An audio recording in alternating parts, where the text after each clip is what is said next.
Ça y est, votre grossesse touche à sa fin et vous allez bientôt rencontrer votre bout de chou. Vous avez certainement mis déjà beaucoup d'amour et de joie à préparer sa venue, à décorer sa chambre par exemple, et il est désormais temps de rendre cette rencontre encore plus concrète en préparant la valise pour la maternité. Dans cette vidéo, je vais vous donner quelques conseils pour préparer au mieux cette valise et que vous vous sentiez prête pour le grand jour.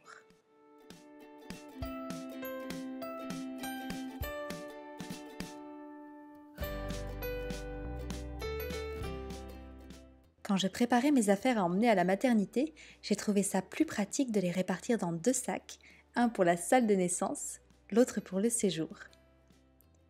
J'ai trouvé le sac pour la salle de naissance chez Kiabi. Il s'agit d'un sac allongé tout à fait classique que j'utilise aujourd'hui pour mettre les affaires de bébé lors des trajets. Je l'ai acheté 20 € il me semble et il fait franchement l'affaire.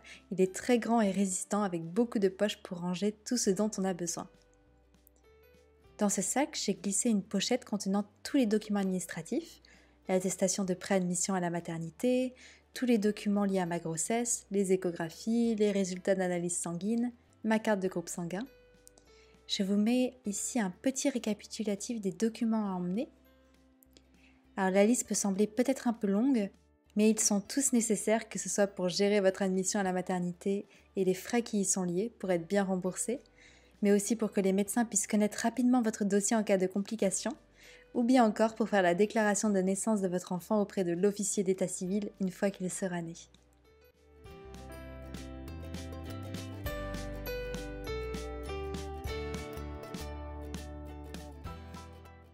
Pour la salle de naissance, pour moi, j'ai pris un pull et une paire de chaussettes chaudes.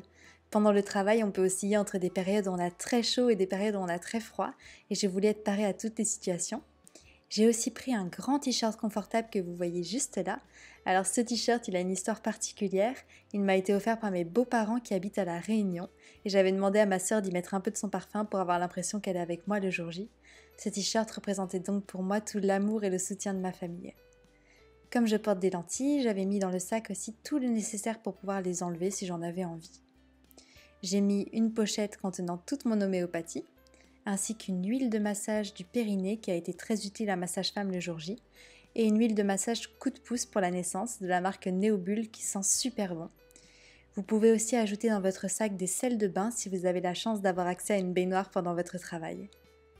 J'avais aussi mis dans la pochette un brumisateur, et j'avais pris de quoi m'occuper si le travail s'éternisait, c'est-à-dire un carnet pour noter mes ressentis. Il m'a été finalement plus utile pendant le séjour étant donné que le travail s'est déroulé assez vite pour moi.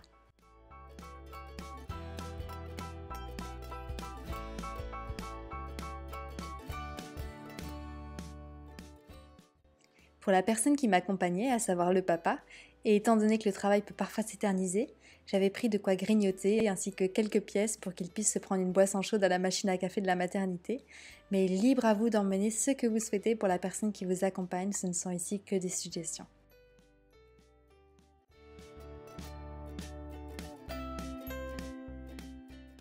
Pour bébé, il faut penser à glisser dans votre sac de naissance les premiers vêtements qu'il portera. Malgré les estimations de la dernière échographie, il y a toujours une incertitude concernant le poids du bout de chou. J'avais donc pris 2 bodys, un en taille naissance et un en taille 1 mois, et 2 pyjamas, un en taille naissance et l'autre en taille 1 mois. Finalement, Gaspard faisait 2,8 kg et la taille naissance lui allait très bien, voire même était un petit peu grande. Les bodys et les pyjamas, comme vous le voyez, sont tous ouverts sur le devant. C'est ce qu'il y a de plus pratique dans les premiers temps quand Baby Chou est tout petit et qu'on ne veut pas trop le manipuler dans tous les sens pour l'habiller. Je vous conseille d'ailleurs les pyjamas de la marque Petit Bisou qui ont des scratchs. Celui-ci m'avait été offert et j'ai vraiment regretté de ne pas en avoir acheté d'autres. C'est vraiment le plus pratique, je trouve. Comme le petit chou est habitué à être bien au chaud dans le ventre, il peut se refroidir rapidement après la naissance et il est donc important de bien le couvrir. J'avais donc pris une brassière chaude, un bonnet et des moufles, ainsi qu'une couverture toute douce qu'on a mise sur lui juste après qu'il soit né, pour qu'il soit bien au chaud contre nous.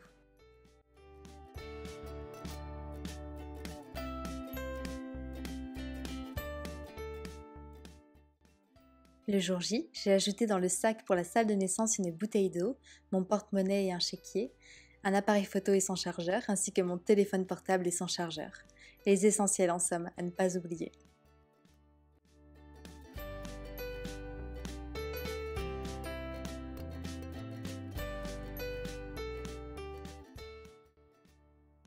Passons maintenant à la valise pour le séjour.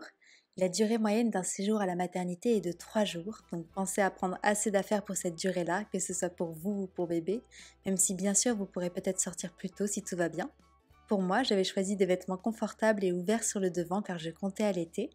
Évitez les pantalons qui serrent le ventre, vous n'aurez absolument pas envie de vous sentir compressé. Privilégiez plutôt des leggings de grossesse et des hauts amples dans lesquels vous vous sentirez bien. Prenez aussi un pull au cas où, bien qu'il fasse toujours très chaud dans les maternités, et un peignoir pour vous couvrir lors des visites, ainsi qu'une tenue pour la sortie si jamais vous voulez être un petit peu plus apprêté.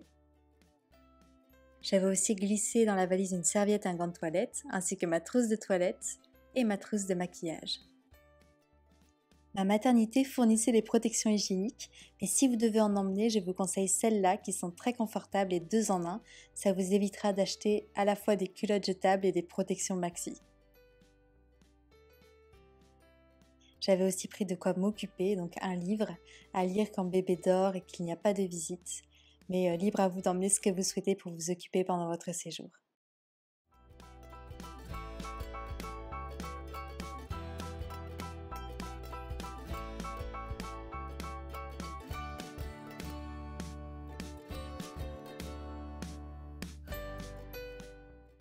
Si vous comptez allaiter, je vous conseille d'emmener des soutiens-gorge ou des brassières d'allaitement dans lesquelles vous vous sentirez à l'aise, ainsi que des langes pour essuyer votre bébé s'il y a des petits reflux. Étant donné qu'allaiter peut être un peu douloureux au début, on ne sait pas trop y faire, surtout quand c'est la première fois et bébé peut avoir du mal à se positionner, pensez à prendre de la crème à la lanoline ou bien une solution liquide qui peut vous être prescrite, du castor Reiki. Moi, ça m'avait vraiment soulagé et atténué les douleurs. Vous pouvez aussi emmener des accessoires. J'avais emmené tout ça, des coussinets d'allaitement, des coupelles pour recueillir le lait, des patchs d'hydrogel, des embouts en silicone. Finalement, les coussinets et les coupelles ne sont pas utiles car les premiers jours, vous ne produisez que très peu de colostrum. Donc je vous conseille de prendre les patchs d'hydrogel et les embouts qui seront des alliés de choix si jamais l'allaitement est vraiment trop douloureux mais que vous voulez continuer.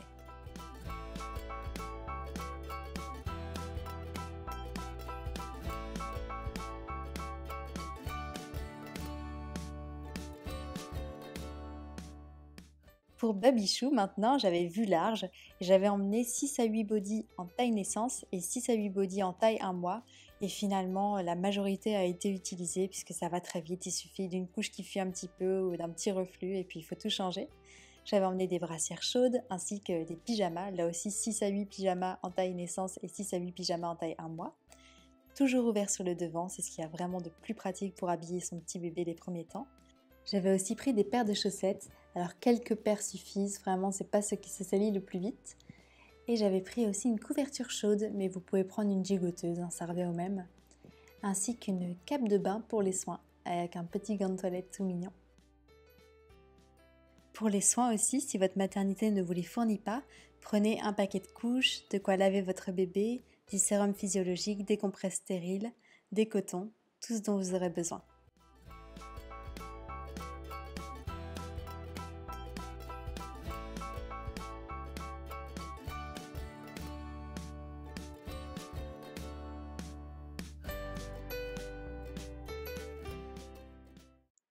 Pour finir, il faut aussi prévoir la sortie. Alors tout dépend de comment vous comptez emmener bébé avec vous, mais si vous comptez repartir en voiture, pensez au cosy et surtout pensez à vous entraîner à mettre le cosy dans la voiture, c'est jamais évident donc il faut prendre le coup de main. Si vous repartez à pied, pensez à la poussette ou à l'écharpe de portage et là aussi entraînez-vous à la mettre pour être bien à l'aise. Dans tous les cas, pensez à bien couvrir votre bout de chou, même si ce n'est pas l'hiver, bien sûr. J'avais pris aussi une petite couverture pour aller avec le cosy, puisque j'étais repartie en voiture. C'est la couverture Baby Nomad que vous voyez juste là, de la marque Red Castle. Elle est toute douce et en polaire ultra chaude. Bébé est bien emmitouflé dedans, donc je vous la recommande si vous comptez partir en voiture ou en poussette. Et voilà, vous allez sûrement faire comme moi et répandre partout dans votre salon le contenu de votre valise et la refaire plusieurs fois pour être certaine de ne rien avoir oublié et que tout est bien rangé. C'est tout à fait normal, c'est une façon de vous projeter et de vous préparer pour ce séjour à la maternité qui va être merveilleux. Surtout profitez-en bien et soyez zen, c'est le meilleur conseil que je peux vous donner. Je vous embrasse et je vous dis à bientôt pour une nouvelle vidéo.